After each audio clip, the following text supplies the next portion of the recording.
Você vai ouvir agora Evangelho e Vida, um programa que trata das máximas morais do Cristo à luz do pensamento espírita. Produção e apresentação, Henrique Parente. Querido amigo ouvinte, que alegria mais uma vez retornar aqui nessa nova jornada desse ano de 2025. Eu me chamo Carlos Henrique Parente e este é o programa Evangelho e Vida, que vem aqui semanalmente através de uma voz diferente, né? Compomos aqui o grupo de trabalhadores, de colaboradores aqui da Rádio Rio de Janeiro desse programa, levando aqui um estudo do Evangelho no sentido de observar a nossa relação, não só nos tempos idos do passado, mas na atualidade, porque estamos aqui hoje. Nós sabemos que somos espíritos encarnados e que aqui estamos no mundo num processo de amadurecimento, de desenvolvimento, de descoberta, no sentido, né, que a gente tem na atualidade, com a observação, as pesquisas, a gente se identifica com essa ideia de maneira muito mais tranquila, principalmente quando temos como base das nossas reflexões também, e considerando a importância disso, a sagrada lei da reencarnação, como um veículo pedagógico. Então, se temos um destino a alcançar, como Jesus nos ensina, sede perfeitos, como perfeito é o vosso Pai que está nos céus.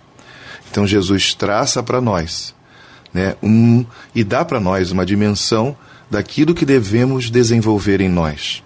Quando a gente busca na vida equilíbrio, felicidade, uma palavra forte que todo mundo procura, né, felicidade. Então, a gente encontra nessa maneira de Jesus nos dizer, nos orientar, justamente o motivo principal para que a gente possa empreender, alcançar essa tão sonhada felicidade. E Jesus aponta para nós o exemplo maior, que é o próprio Criador. Então a gente vai tornar-se igual a Ele no sentido do estado absoluto. Com a doutrina espírita a gente aprende que Deus é absoluto, Ele sempre existiu, Ele não foi criado. Então chegar a um estado absoluto não seria propriamente esse o nosso esforço para alcançar este êxito, mas tanto quanto possamos nos aproximar dessa perfeição absoluta. Aí sim a coisa fica mais fácil da gente compreender. E aí o nosso querido Allan Kardec, lá em A Gênese, ele nos fala de uma evolução, de um estado de perfeição relativo, para ser mais objetivo.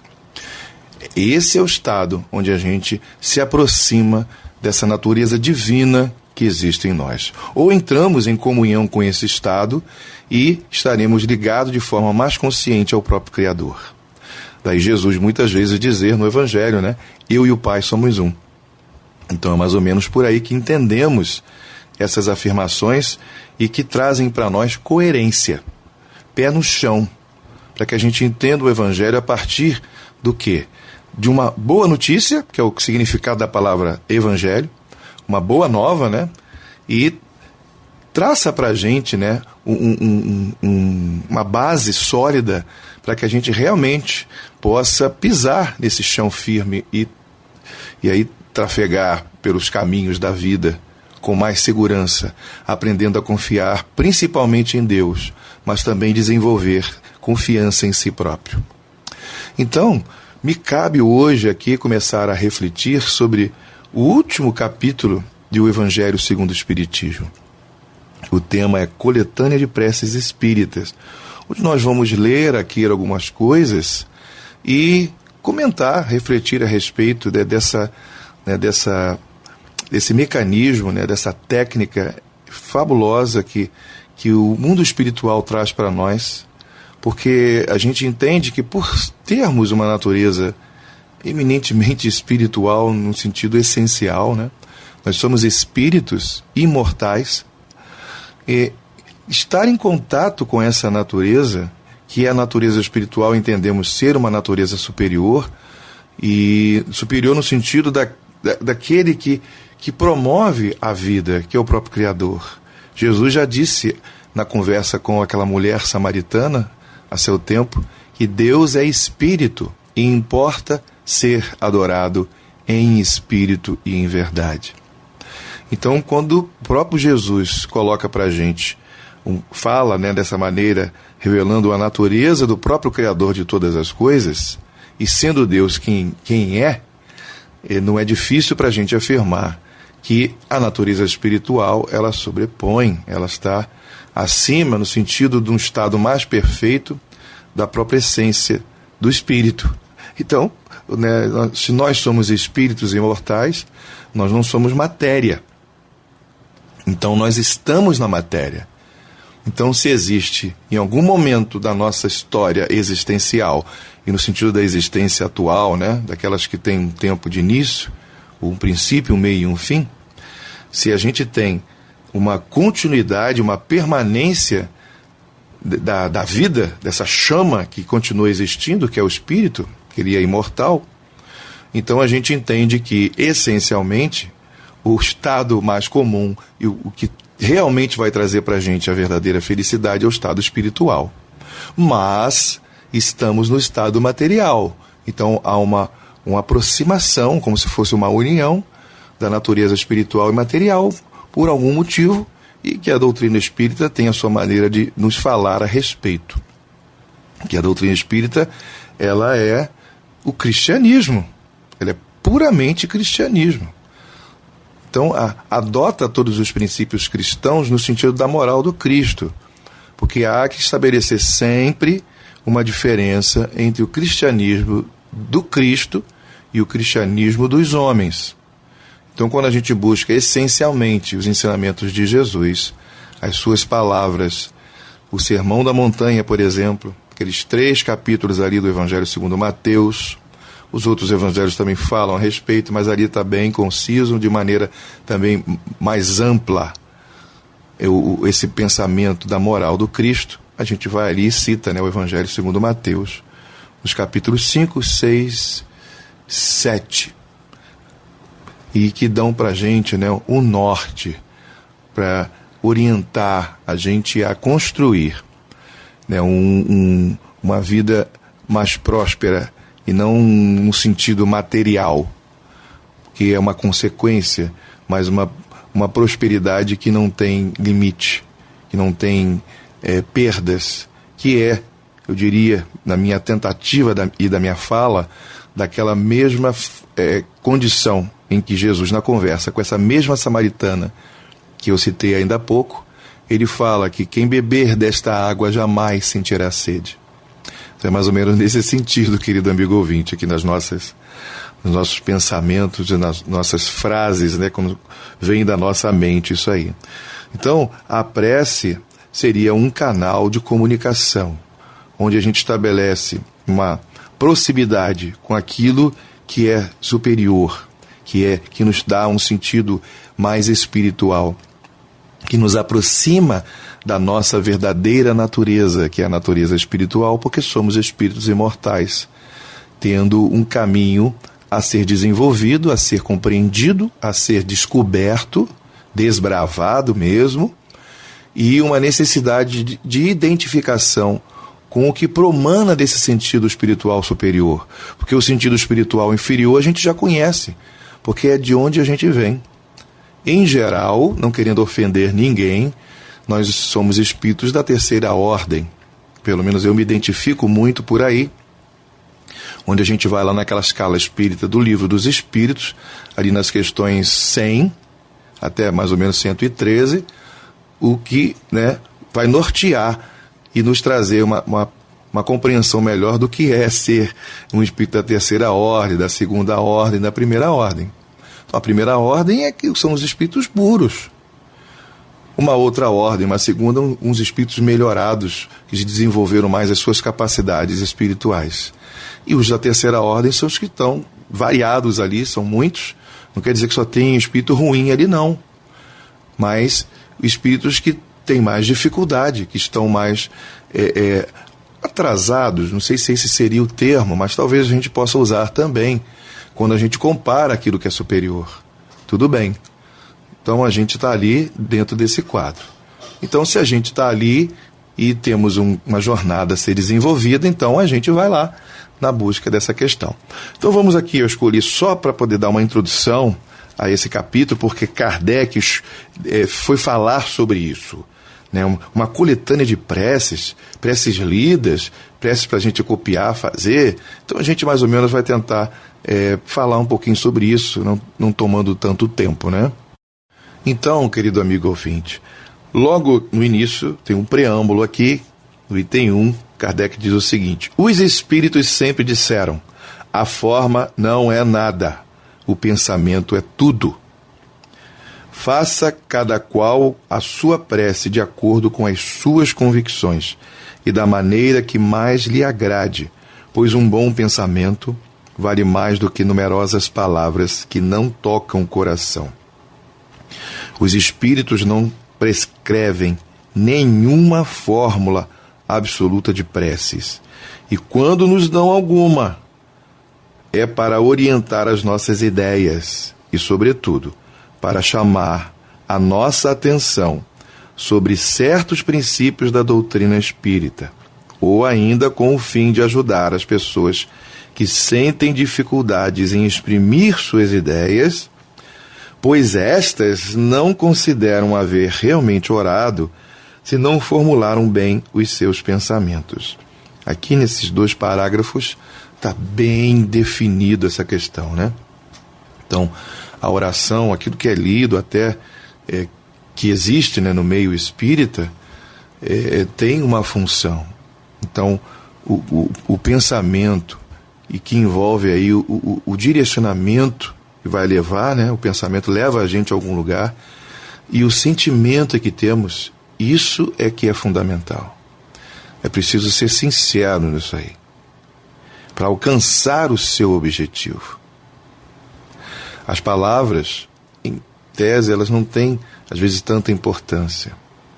Então a gente vai percebendo que não é o palavrório, o muito falar, mas é o que a gente sente, o que a gente necessita, para onde a gente vai direcionar o nosso pensamento, através da nossa prática, né? Da oração, da prece. Isso é que é importante.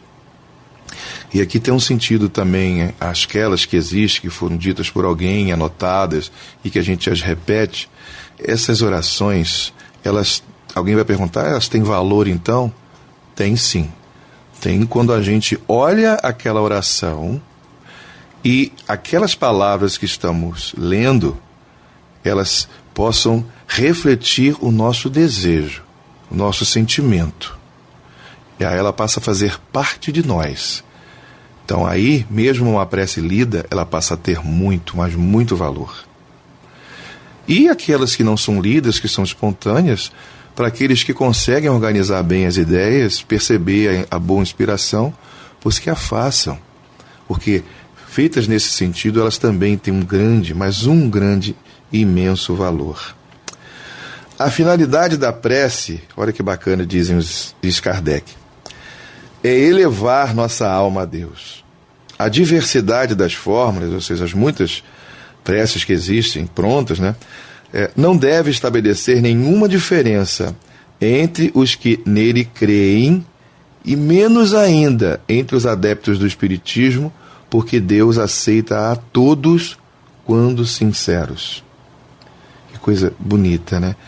É aquilo que a gente já comentava, do valor que a gente atribui ao que a gente está dizendo.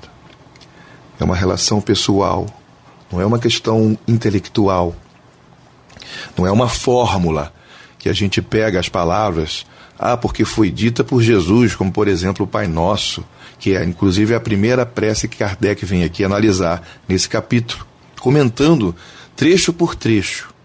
A gente não vai entrar nela aqui porque levaríamos muitos programas, o ano inteiro. Mas todos nós, em geral, que somos simpatizantes ou somos espíritas, temos o Evangelho segundo o Espiritismo e podemos ir lá buscar exatamente isso. Caso alguém nunca tenha feito, vale a pena fazer. Vale mesmo, muito a pena. Então, é capítulo 28, sobre coletânea de preces espíritas. Então, o valor atribuído pelas nossas palavras, sendo espontâneas, vindo de nós, ou seja, sendo lidas, todas elas têm valor. Deus acolhe a todas, desde que esteja ali, como costumamos dizer, o nosso coração. Então é importante a gente estabelecer esse senso para que o que a gente faz em relação à prática da oração possa nos ajudar, nos auxiliar, principalmente nas nossas dores e sofrimentos, que é uma das coisas que mais consomem a nossa vida, a nossa existência. É claro que a gente entende que devemos fazer preces também para agradecer. Preces para tudo. Oração. Falar. A gente chama a fala de oração. As escritas são oração. Então, o livro dos Espíritos, se não me falha a memória, diz lá, quando fala da questão da prece, naquelas questões 700 e pouco, né, que a prece, ou a oração, é um estudo de si mesmo. E isso deixa a gente assim mais reflexivo ainda, né? Pelo menos para aquele que está prestando atenção na importância desse canal de comunicação com o nosso próprio interior e com um canal que esteja além, acima de nós, que pode nos ajudar. Pois só nós podemos viver a nossa própria vida. O outro não pode viver a nossa vida, nem nós vivermos a vida do outro. Então, se temos problemas, precisamos aprender a sermos, muitas vezes, médicos de nós mesmos. Aquela história de cura-te a ti mesmo, né? Então, médico, cura-te a ti mesmo. Não é no sentido de que não precisemos de ajuda externa, através de um profissional, muitas vezes. Mas quando a gente passa a fazer parte disso aí, e ainda com a ajuda de alguém, eu acho que o resultado vai ser bem diferente. E é importantíssimo esse canal de comunicação, que é a oração. Vamos mais um pouquinho aqui. Pulando, lógico, né? Pulando um pouquinho essa introdução, esse preâmbulo, diz aqui ainda Allan Kardec: uma das condições essenciais da prece, segundo São Paulo, ou Paulo de Tarso, sempre bom lembrar que Kardec utiliza, normal, a tradução da época de Saci, onde a maneira como é dirigido aí aos discípulos e aos apóstolos de Jesus, utiliza o termo santo. Mas o próprio Paulo define muito bem a utilização desse termo santo nas Escrituras, no Novo Testamento. São aquelas pessoas vinculadas, engajadas no caminho, no processo do bem, exclusivamente do bem. Mas são pessoas humanas, nada no sentido da derrogação das leis, etc. e tal, né? Como um sentido místico da palavra milagre, que significa coisa incomum, coisa extraordinária, não derrogação das leis de Deus. Então, os homens santos seriam aqueles que estão comprometidos com o trabalho no bem. Então é importante a gente sempre lembrar isso aí. Então, eles os existem também na atualidade. Então, uma das condições essenciais da prece, segundo São Paulo, é a de ser inteligível, ou seja, compreensível, para que possa tocar o nosso espírito. Por isso, ou melhor, para isso, entretanto, não basta que ela seja proferida na língua habitual, pois há preces que, embora em termos populares, não dizem mais a nossa inteligência do que as de uma língua estranha, e por isso mesmo não nos tocam o coração. Uau! As poucas ideias que encerram são, em geral, sufocadas pela superabundância das palavras e o misticismo da linguagem. Fazendo uma paradinha aqui para a gente pensar nesse pequeno parágrafo. Ou seja, as palavras que são proferidas, elas precisam tocar o outro que está ouvindo. É preciso, né, geralmente quando a gente pensa em prece nas nossas instituições, alguém se torna ali o portador das palavras, ou de algum programa, como os muitos que existem na Rádio Rio de Janeiro. Então, as outras pessoas que estão ouvindo, elas precisam entender o que você quer dizer. Então a gente precisa encontrar palavras, e aí vem o intelecto, sim, e a nossa consciência, para a gente trazer palavras que possam ser compreendidas pelas outras pessoas e elas façam parte disso que nós mesmos chamamos de corrente. Vamos formar uma corrente, né? Geralmente fazemos assim, falamos assim. Então, para formar essa corrente é preciso que o elo seja forte. E para que isso, né, ganhe um valor maior, aumente o caldo, né, aumente aí, engrosse essas fileiras para que... não que Deus precise disso, não é aquela concepção, né, da cultura grega em que o Zeus ele fica fraco na ausência daqueles que pensam nele. Deus não há isso aí, não enfraquece em nada. Mas nós é que precisamos nos fortalecer. Quase que usou a palavra precisamos, né? Mas nós é que precisamos nos fortalecer. E esse é um canal extraordinário, né? A principal qualidade da prece é a clareza. Olha só, hein? Ela deve ser simples e concisa, sem fraseologia inútil. São frases que não precisavam estar ali muitas vezes. Ou excesso de adjetivação, de adjetivos. Pessoas que realmente fazem preces, falam, nossa, você acaba se perdendo. E não precisa demorar demais. Me perdoem as pessoas que fazem preces muito longas, mas, às vezes, para que o outro consiga compreender e acompanhar, é importante a gente não demorar tanto. Mas aí cabe a reflexão de cada um, né? Cada palavra deve ter o seu valor, exprimir uma ideia, tocar uma fibra da alma, enfim. Deve levar à reflexão. Isso está em grifo, Kardec colocou isso em grifo. Deve levar à reflexão. Aí a gente volta ao conceito que está lá no Livro dos Espíritos, que a prece é um estudo de si mesmo. E somente assim pode atingir o seu objetivo, pois de outro modo não passa de palavrório. Olha só, hein? Veja-se, entretanto, com que distração e volubilidade elas são proferidas na maioria das vezes. Percebemos que os lábios se agitam, mas pela expressão fisionômica e pela própria voz, percebe-se que é um ato maquinal, puramente exterior, de que a alma não participa. E no texto do Evangelho, eu vou até parar por aqui, até porque o nosso tempo também está quase acabando, e fazer apenas alguns comentários que eu considero pertinentes em relação a isso aí. O valor que a gente precisa atribuir a essas palavras e a nossa responsabilidade em fazer com que o outro nos acompanhe, para que ele sinta isso e se fortaleça com isso. Para que nós e as outras pessoas possamos compreender o auxílio espiritual que nos é dado. E vou deixar aqui, para o querido amigo ouvinte, né, um texto, uma citação de um texto, que consta na Revista Espírita de 1868, no mês de dezembro, se eu não estou errado aqui, mas é isso mesmo, mês de dezembro de 1868, e que é chamado de